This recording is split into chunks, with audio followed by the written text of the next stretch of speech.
লুটপাটের কারণে ব্যাংক খাত করোনায় আক্রান্ত বলছেন গয়েশ্বর। এদিকে মধ্যবর্তী নির্বাচনেই বিএনপি ক্ষমতায় আসবে বলছেন সালাম। জানাবো বিএনপি কেন ঘুরে দাঁড়াতে পারছে না।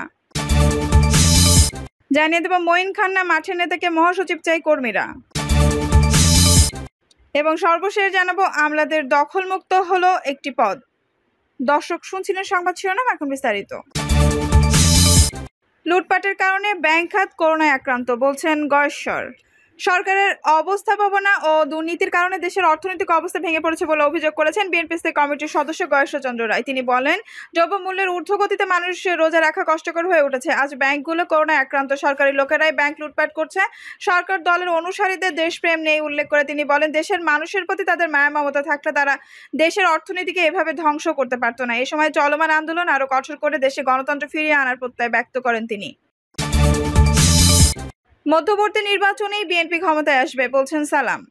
দেশের সুষ্ঠু ও নিরপেক্ষ নির্বাচন করতে হলে তত্ত্বাবধায়ক সরকারের বিকল্প নেই বলে দাবি করেছেন বিএনপি চেয়ারপারসনের উপদেষ্টা ঢাকা মহানগর দক্ষিণ বিএনপির আহ্বায়ক আব্দুস সালাম। তিনি বলেছেন, আগামীতে মধ্যবর্তী নির্বাচনে আওয়ামী লীগকে ক্ষমতা ছেড়ে দিতে হবে। জনগণ ভোট দিতে পারলেই মধ্যবর্তী নির্বাচনে বিএনপি ক্ষমতায় আসবে।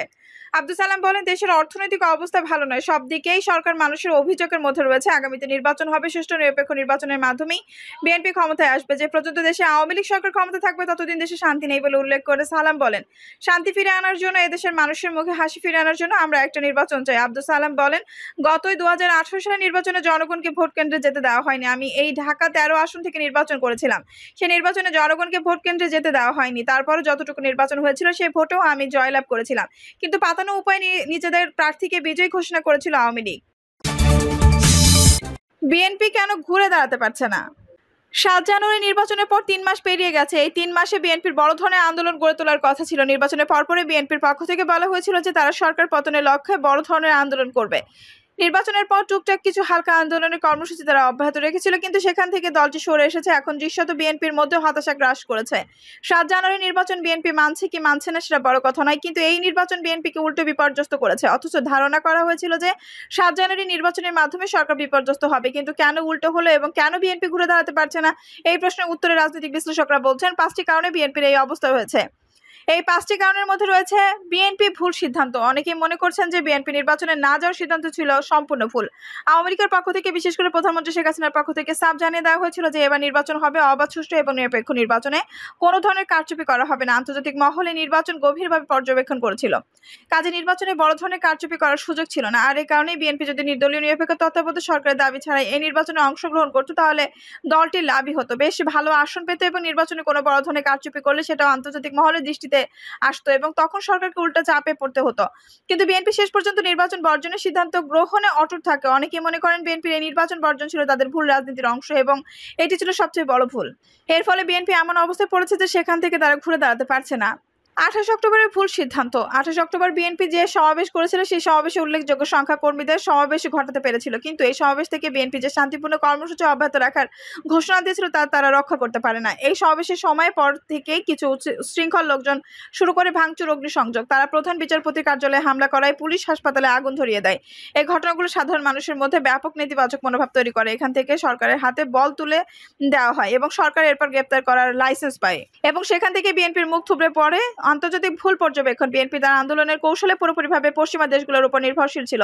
বিশেষ করে মার্কিন যুক্তরাষ্ট্র সরকারকে ক্ষমতা থেকে হটিয়ে দেবে, নির্বাচন মানবে না, এই রকমের একটি মনোভাব বিএনপি নেতাদের মধ্যে প্রবলভাবে প্রথিত হয়েছিল এবং তারা এটার উপর ভর করেই তাদের আন্দোলনের কৌশল নির্ধারণ করেছিল, যে কারণে বিএনপি নির্বাচনের পরে কোনো নিশানা খুঁজে পাচ্ছে না, কোনো পথে যাবে সেই পথও তারা হারিয়ে ফেলেছে। বিএনপির অপরিণামদর্শী নেতৃত্ব। বিএনপির নেতৃত্ব অপরিণামদর্শী এবং এই নেতৃত্ব রাজনৈতিক প্রজ্ঞার অভাব ছিল প্রবল। লন্ডন থেকে বিএনপি পরিচালিত করা হচ্ছে। লন্ডন থেকে পরিচালিত নেতৃত্বের মধ্যে অপরিপক্কতাই শুধু নেই, তার মধ্যে দৃষ্টিভঙ্গির অভাবও প্রবলভাবে লক্ষ্য করা গেছে।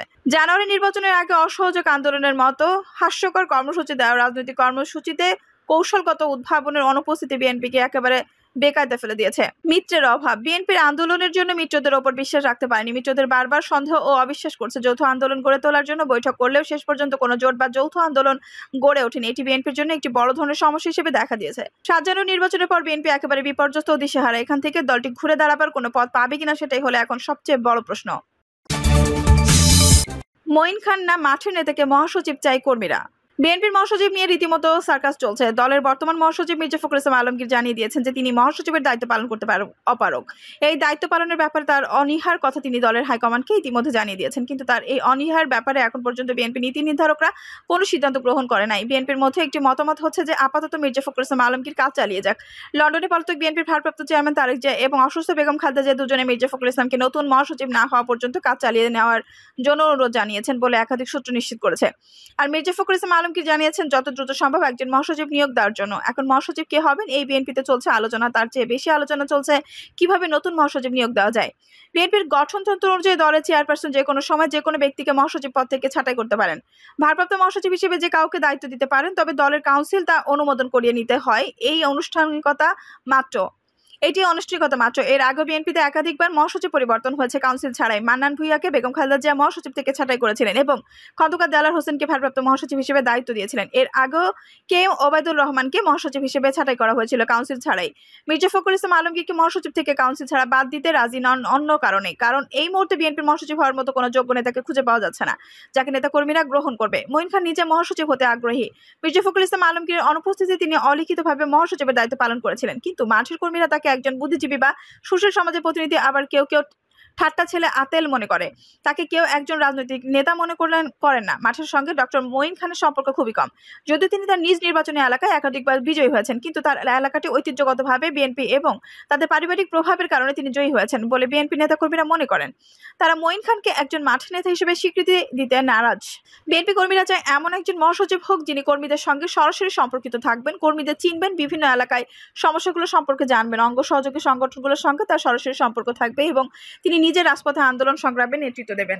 এই সবগুলো গুণাবলীর মধ্যে কোনটি মঈন খানের নেই বলে কর্মীরা মনে করেন। একজন ভদ্র, মার্জিত এবং আন্তর্জাতিক অঙ্গনে গ্রহণযোগ্য ব্যক্তি হলেও মঈন খানের এই সংকটের কারণে তাকে মহাসচিব শেষ পর্যন্ত করা নিয়ে লন্ডনে পলাতক বিএনপির ভারপ্রাপ্ত চেয়ারম্যান দুটানার মধ্যে রয়েছেন। আর অন্য যারা মহাসচিব হওয়ার ক্ষেত্রে যোগ্য বা জনপ্রিয় তাদের মহাসচিব করতে আগ্রহী নন তারেক জিয়া, কারণ তাতে নেতৃত্ব হাতছাড়া হয়ে যাবে এবং দলের কর্তৃত্ব হারানোর ভয়ে তারেক জিয়া জনপ্রিয় কাউকে দলের ভারপ্রাপ্ত মহাসচিব করতে চান না। জনপ্রিয়তার দৌড়ে এখন মহাসচিব হিসেবে সবচেয়ে এগিয়ে আছেন রুহুল কবির রিজভী, যিনি বিএনপি সিনিয়র যুগ্ম মহাসচিব। এই নেতা কর্মীদের কাছে সবচেয়ে জনপ্রিয়। এছাড়া কর্মীরা মির্জা আব্বাস বা আমির খসরু মাহমুদ চৌধুরীকে মহাসচিব হিসেবে পেতে আগ্রহী, কিন্তু এমন একজন মহাসচিবকে তারেক রাখতে চান যিনি মির্জা ফখরুলের মতো একান্ত অনুগত এবং বাধ্যগত থাকবেন। আর এই কারণে মহাসচিব নিয়ে বিএনপিতে অনিশ্চয়তা এখনো কাটেনি। আমলাদের দখল মুক্ত হলো একটি পদ। অবশেষে সরকারের একটি পদ আমলাদের দখল মুক্ত হলো। এই পদটি দীর্ঘদিন প্রকৌশলীদের ছিল। সম্প্রতিকালে প্রকৌশলীদের হটিয়ে আমলারা এই পদ দখল করেছেন। অবশেষে এটি আবার আমলাদের কর্তৃত্ব থেকে কর্তৃত্ব মুক্ত করা হলো। রাজউকের চেয়ারম্যান পদের কথা বলছি। রাজউকের চেয়ারম্যানের পদটি ঐতিহাসিকভাবে ছিল প্রকৌশলীদের। একজন প্রকৌশলীকে এই পদে পদায়ন করা হতো এবং আওয়ামী লীগ সরকার ক্ষমতায় আসার পরও প্রকৌশলীরা এই পদের জন্য বিবেচিত ছিলেন, কিন্তু হঠাৎ করে এই পদ আমলারা দখল করেন। যেমন করে অন্যান্যরা বিভিন্ন পদ দখল করেছিলেন। প্রকৌশল নুরুল হুদা রাজউকের চেয়ারম্যান ছিলেন আওয়ামী লীগ সরকারের আমলে। এরপরও প্রকৌশলীদের চেয়ারম্যান করার রেওয়াজ ছিল, কিন্তু হঠাৎ করে আমলাদের নজর পড়ে এই পদের উপর এবং শেষ পর্যন্ত আমলারা এটি দখল করে। গত ৩-৪ মেয়াদে আমলারা এই পদ দখল করে থাকে এবং এই প্রকৌশলীদেরকে সাইড লাইনে বসিয়ে রাজউকের মতো একটি প্রতিষ্ঠানের সর্বা হয়ে যান আমলারা। শুধু তাই নয়, আমলাদের এই পদকে প্রথমে গ্রেড 1 পরবর্তীতে সচিব পদমর্যাদা করা হয়। সর্বশেষ আনিসুর রহমান মিয়া ছিলেন রাজউকের চেয়ারম্যান। 2023 সালে তার চাকরির মেয়াদ শেষ হয়ে যাওয়ার পর তাকে 1 বছরের জন্য চুক্তিতে নিয়োগ দেওয়া হয়। গত 2রা এপ্রিল তার চুক্তির মেয়াদ শেষ হয়ে যায়। এই সময় সরকার আর কোনো আমলাকে রাজউকের চেয়ারম্যানের দায়িত্ব দেয়নি। সশস্ত্র বাহিনীর অবসরপ্রাপ্ত কর্মকর্তা মেজর জেনারেল অফ সিদ্দিকুর রহমান সরকারকে 2 বছরের জন্য রাজউকের চেয়ারম্যান হিসেবে নিয়োগ দেওয়া হয়েছে।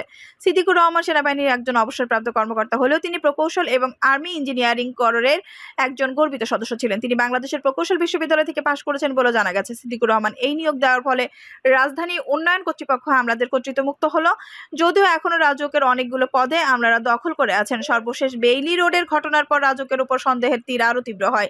এ সময় রাজউকের দায়িত্ব নিয়ে প্রশ্ন ওঠে, রাজউকের কতটুকু আন্তরিকতার সঙ্গে দায়িত্ব পালন করছেন সেই নিয়েও কথা ওঠে। এই থেকে প্রমাণিত হয় যে আমলারা আসলেই তাদের খবর দাবি করার জন্য এবং অনেকগুলো সচিবের পদ সংস্থান করার জন্য রাজউকের পদ দখল করেছে। একজন প্রশাসনের কর্মকর্তা রাজউকের মতো একটি বিশেষ সাহিত্য প্রতিষ্ঠানের নেতৃত্ব দেওয়া অবাস্তব এবং অসম্ভব একটি ব্যাপার, কিন্তু সেই অবাস্তবকেই সম্ভব করে তুললেন আমলারা। আমলাদের পক্ষে সবই সম্ভব। তবে অবশেষে সরকারের বোধোদয় ঘটেছে। মেজর জেনারেল অফ সিদ্দিকুর রহমান 2 বছরের জন্য চুক্তিতে নিয়োগ মধ্য দিয়ে রাজউকের আমলাতন্ত্রের সাময়িক অবসান ঘটলো। এখন দেখার বিষয় আমলারা তাদের হারানো রাজত্ব পুনরুদ্ধারের জন্য নতুন কি ধরনের চেষ্টা করে। দর্শক, এই ছিল এখনকার সর্বশেষ সংবাদ। নিউজটি ভালো লাগলে অবশ্যই একটা লাইক দিন, কমেন্টে আপনার মূল্যবান মতামত জানান। সবসময় আমাদের পাশে থাকতে সাবস্ক্রাইব করে বেল বাটনটি অন করে রাখুন। ধন্যবাদ।